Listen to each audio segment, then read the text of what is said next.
Kerajaan Islam di Sumatera. 1. Kerajaan Samudra Pasai. Raja-raja yang memerintah di Kerajaan Samudra Pasai adalah Sultan Malik Al-Soleh, Sultan Muhammad Malik Zahir, Sultan Mahmud Malik Zahir, Sultan Jainal Abidin Malik Zahir, Sultanah Nahrisyah, Abu Zaid Malik Zahir, dan Mahmud Malik Zahir.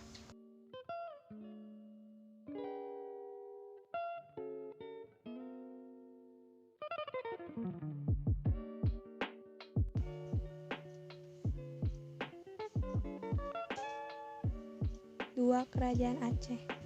Kerajaan Aceh didirikan oleh Sultan Alimung Hayasya pada tahun 1530. Kemudian, ia digantikan oleh Sultan Alauddin Riyayasyah Al-Qohar atau Sultan Muda, Sultan Iskandar Muda, dan Sultan Iskandar Tsani atau Sani.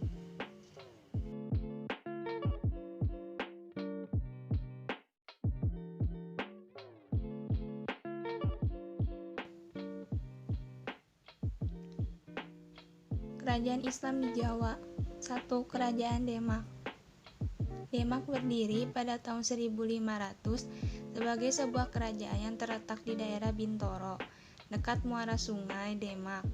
Raja-raja yang memerintah di Demak yaitu Raden Patah sebagai pendiri dan raja pertama, Pati Unus, Sultan Trenggono, dan Sunan Prawoto.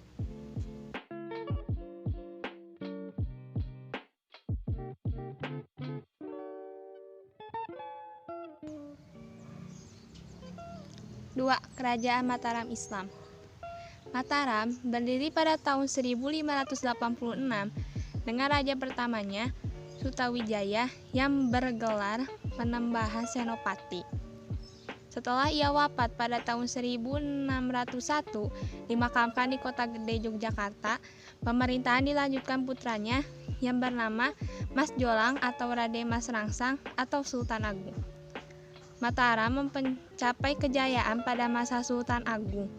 Pengaruh Mataram memudar setelah Sultan Agung meninggal pada tahun 1645. 3.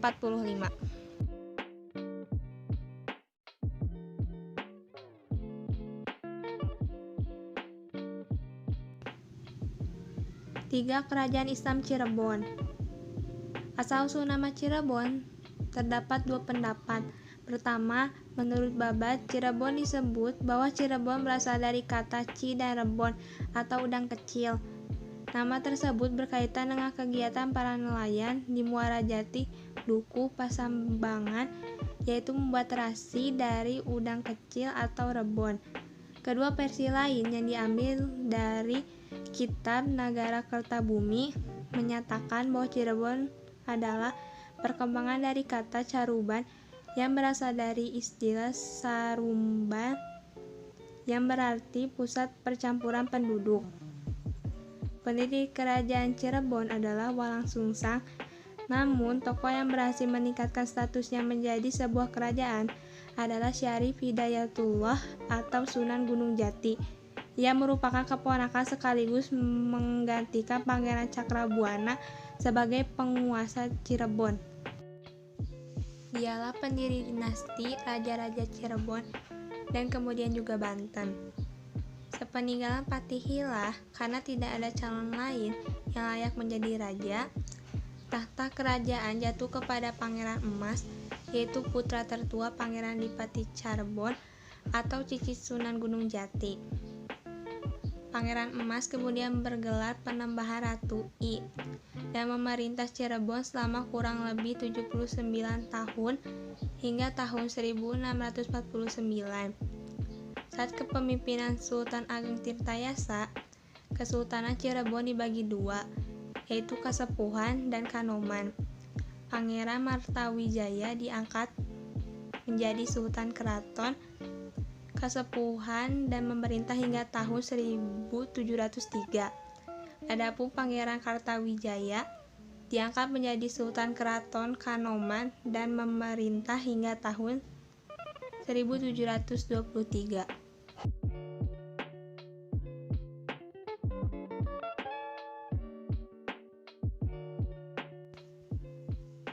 4. Keempat, Kerajaan Islam Banten. Pada awalnya, kawasan Banten yang dikenal pula dengan sebutan Banten Girang merupakan bagian dari Kerajaan Sunda.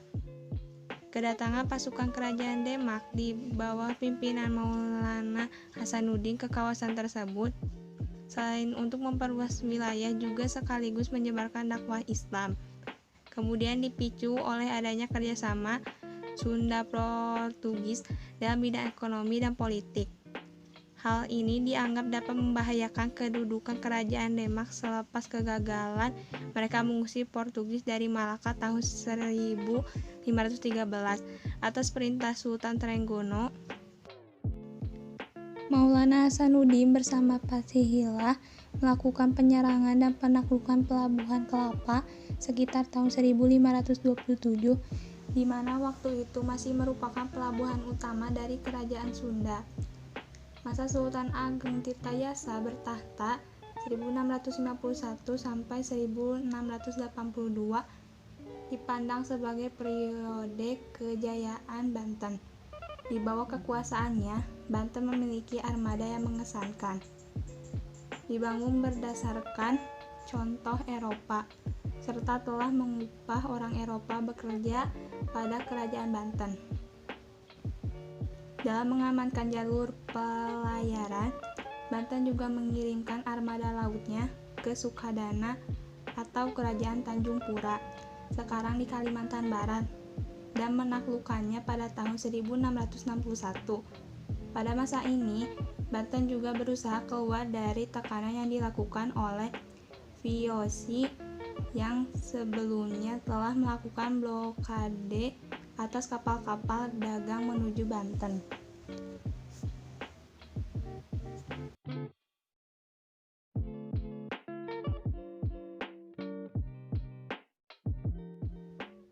Kerajaan Islam di Sulawesi. Kerajaan Islam yang terdapat di Sulawesi diantaranya Gowatalo atau Makassar, Bone, Wajong, dan Sopeng, serta Buton. Dari sekian banyak kerajaan itu, yang paling terkenal adalah Gowatalo.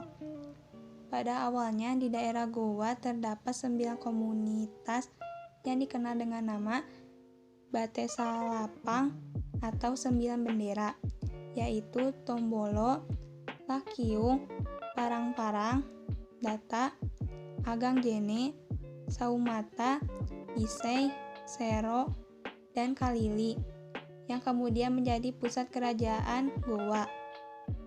Kerajaan ini mencapai puncak kebesarannya pada masa pemerintahan Sultan Hasanuddin.